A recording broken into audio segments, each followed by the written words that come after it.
जय श्री राम। धन्य जन्म जगती तलतासु पितहि प्रमोदु चरित सुनि जासु। चारि पदार्थ कर तलता के प्रिय पितु मातु प्राण सम जाके।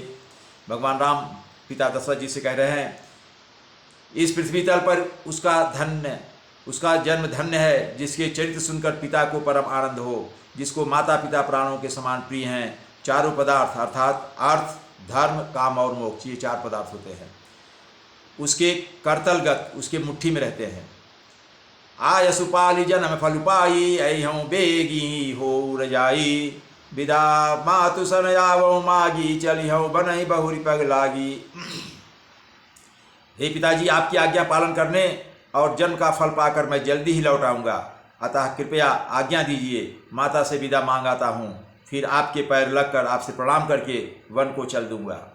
अस कही राम गवन तब कीना भूप शोक बस उदर दीना। नगर व्यापी गई बात सुती छी छुअत चढ़ी जनु सब तन बीछी। ऐसा कहकर तब रामचंद्र जी वहाँ से चल दिए। राजा ने शोकवश कोई उत्तर नहीं दिया।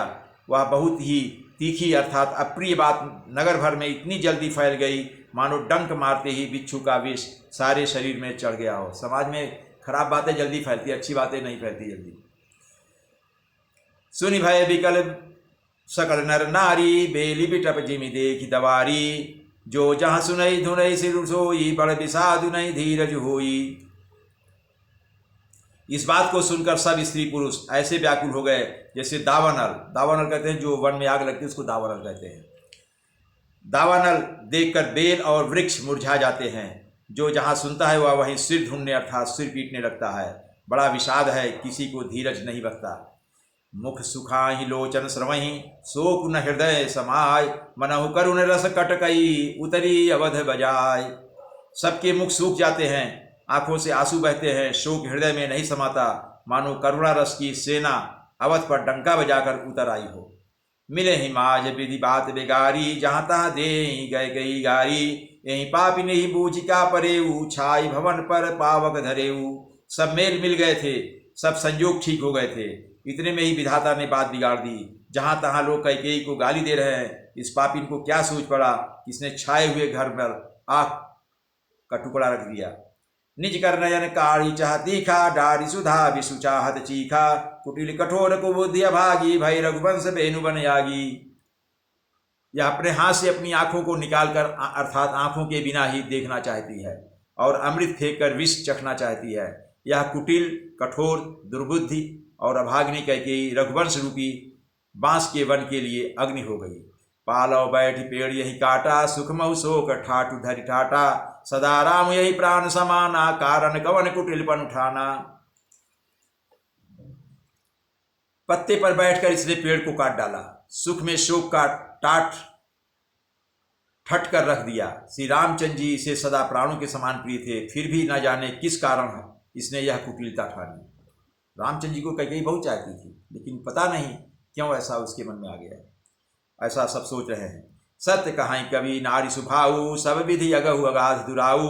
निज प्रतिबिंब वरुक नहीं गाही जाई जान न जाई नारी गति भाई।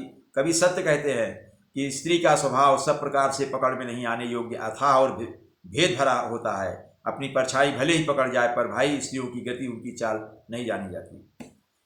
काह न पाव गुजारि सक कान समुद्र समाय। कान करे अबला प्रबल के जग कालु न खाए। आग क्या नहीं कर सकती, आग क्या नहीं जला सकती, समुद्र में क्या नहीं समा सकता, अबला कहाने वाली प्रबल स्त्री क्या नहीं कर सकती, और जगत में काल किसको नहीं खाता।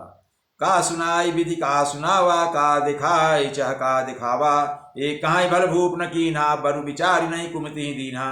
विधाता ने क्या सुनाकर क्या कर दिया और क्या दिखाकर अब क्या दिखाना चाहता है। अर्थात कहने का अभिप्राय है तो पूरे नगर में बात फैल गई थी राम का राज्याभिषेक का होगा, लेकिन आज ये बात हो रही है। एक कहते हैं कि राजा ने अच्छा नहीं किया, दुर्बुद्धि कैकेयी को विचार कर वरदान नहीं दिया। जो हटि भयउ सकल दुख भाजनु अबला विवश ज्ञान गुरु गाजनु। एक धर्म पर विधि पहचाने निर्भय दोष नहीं दे सयाने। कैकेयी की बात पूरा करने में अड़े रहकर राजा स्वयं दुखों के पात्र हो गए। स्त्री के विशेष वश के होने के कारण मानो उनका ज्ञान और गुण जाता रहा।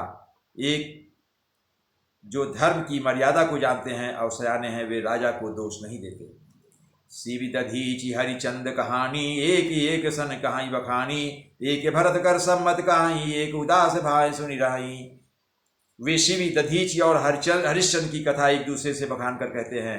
कोई एक इसमें भरत जी की सम्मत बताते हैं, कोई एक सुनकर उदासीन भाव से रह जाते हैं, कुछ बोलते ही नहीं। ऐसा समाज में विचार विमर्श चलने लगा।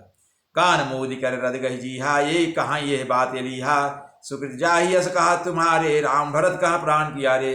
कोई कहता है, कोई हाथों से कान मूंद कर और जीभ को दांतों तले दबाकर कहता है कि ये बात झूठी है, ऐसी बात कहने से तुम्हारे पुण्य नष्ट हो जाएंगे।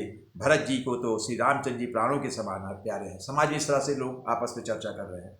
चंद चवय बरु अनल कन, सुधा होई विस्तूल, सपने कबऊ न करहि किछु, भरत राम प्रतिकूल।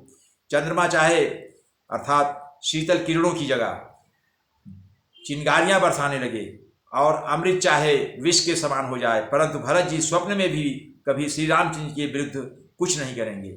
जय श्री राम।